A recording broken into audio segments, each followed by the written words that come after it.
Hey kids, I'm meteorologist Rachael J. It's time for a new weather lesson. Today, we're learning about humidity. Now first, what is humidity? This refers to the amount of tiny particles of water in the air. We also use the humidity to figure out a special number called the heat index. That tells us how hot it feels outside. When it's more humid, it's harder for your body to cool itself down. So when you factor in the humidity, a 90-degree day could feel like 100 degrees or more. What makes up the colors of the northern lights? I mentioned that we get that solar energy moving in our direction, right? So that comes along with charged particles, and those particles will react to different gases in our atmosphere. And mostly we're talking about nitrogen and oxygen. Let's start off with oxygen. The most common color for the northern lights is actually green. But here in Connecticut and some other places, of course, they saw a lot of pinks. We had a lot of pink pictures coming in. We just showed you some of those a second ago. And what's happening there? Those particles are still interacting with oxygen, but they're in lower concentrations, and we get those pinks when we have that more intense solar energy like we had on Friday night. We were at the top of the scale for solar activity on Friday night. And along with the pinks, we also saw a few blues and purples. Those are also more rare than the greens coming along with that intense solar activity, but we get those blues and those purples when those particles interact with the nitrogen versus the oxygen in our atmosphere. Have you been wondering about this year's foliage? I'm meteorologist Rachael J, and peak colors just now starting here in southern New England. This year's colors were not only delayed due to the wet summer we had in that September heat wave, but also muted a little bit. So while we're seeing more of those quintessential New England fall colors, finally, they're not quite as vibrant, unfortunately. Looking ahead, we have some very mild temperatures on the way. In fact, some near record highs are possible this weekend. That warmer air will speed up the process of the leaves changing, but also falling as well. So if you haven't gotten those fall pictures that you want just yet, this weekend should bring peak color to most of the state away from the immediate shoreline, just in time for Halloween weekend. Our moon, it orbits around the Earth, and when the eclipse happens, the moon's path lines up perfectly between the sun and our planet, and therefore the moon casts its shadows on us. Now, as the Earth rotates, the moon's shadow travels across the planet, so there's a path where the sun will be totally covered, and this is called the path of totality. A solar eclipse is one of two types of eclipses. The other is called a lunar eclipse. And that is what happens when the Earth blocks the sunlight, casting a shadow on the moon, and the moon actually appears red. And as a fun note, lunar eclipses tend to happen within a few weeks before or after a solar eclipse. Albedo. That's the fraction of sunlight that a surface like pavement or fresh snow reflects back into the atmosphere. Albedo is measured on a scale from 0 to 1. Darker surfaces like pavement absorb more than they reflect, so they have a lower albedo value. Meanwhile, on the other hand, fresh snow has an albedo of 0.8 to 0.9, so it actually reflects 80 to 90% of the sunlight that hits it. Because the snow is reflecting the sunlight instead of the ground absorbing it and therefore warming, it's also colder after a fresh snowfall as well.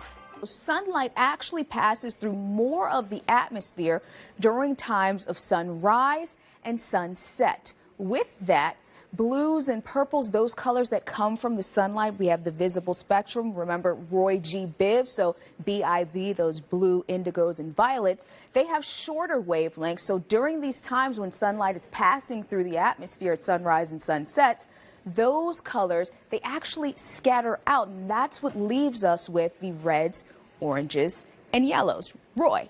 So when we talk about smoke, it adds additional particles that actually scatter all colors, so not just those shorter wavelengths, and because of that, we start to see some of those different, more vibrant and more enhanced colors. This comment is in reference to a video I made saying that in January we are actually closest to the sun.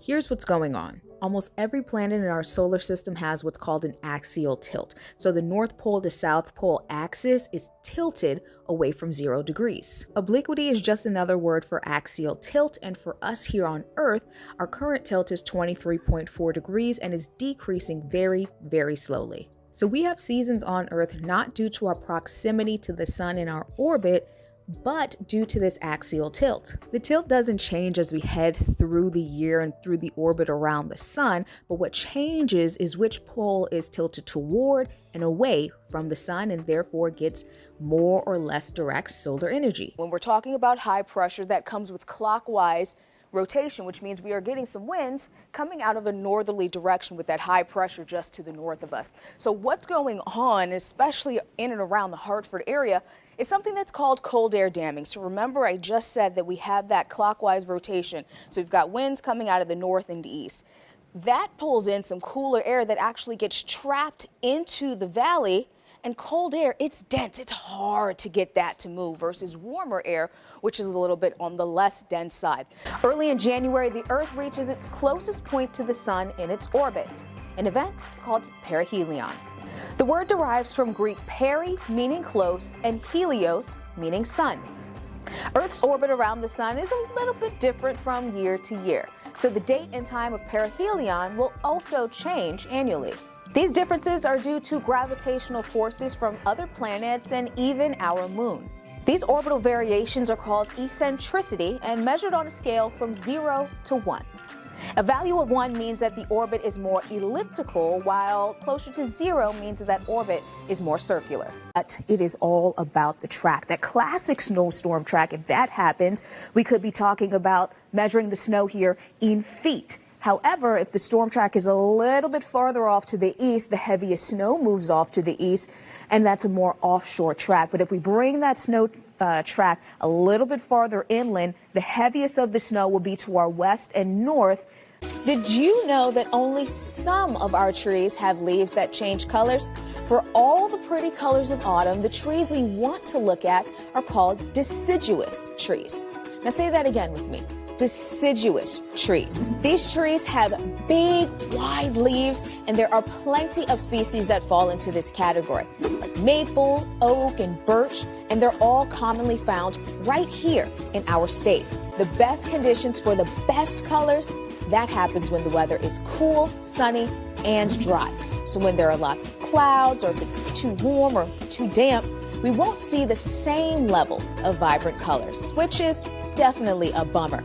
You can see that moon out there, and that's actually called a waxing gibbous moon as we get closer to the full moon, which will happen later on this week. So here's the reason why this happens, why we see the moon during the day. So the thing with the moon is it doesn't emit its own light. We only see it because it reflects sunlight from the sun, right? The thing is, stars, they emit their own light, but when the sun comes up, the sun drowns out any light that the stars emit, but the moon is bright enough that we do actually get to see that. We also have to take into account it's just generally easier to see the moon in the sky when we're closer to that full moon, in between the quarter and full moon, versus if we have just a little bit of a crescent out there. So let's learn a few things about storms and what we look out for. Now, first, we use a radar to track all kinds of storms, but it's a special kind of radar, and it's called a Doppler. This awesome technology gives us the chance to find precipitation and see if it's snow, rain, or ice. That's where all those colors on the map come in. The blues and the purples are snow showers, while the green means rain, and the pink is a wintry mix.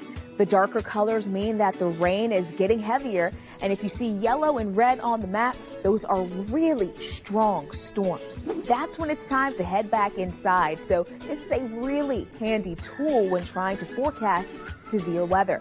And one type of storm system that we look out for is called a nor'easter. Connecticut and all the states in New England commonly get these storms. What makes them unique is that the winds come from the northeast. That's how they get their name. And we can actually get them any time of year, but Snow Monster knows that they mainly come around in the colder months. And yes, they're typically responsible for your school snow days. These storms can get so strong sometimes they undergo a process called bombogenesis. Now that's a fun word. Why don't you say it with me again? bombogenesis. This wacky term really means that the storm is rapidly growing stronger, and these can sometimes also be called bomb cyclones and bring heavy rain or snow and messy blizzard-like conditions. All good for staying inside all day with a cup of hot chocolate. Well, kids, that's just a little bit about storms and what makes them so interesting.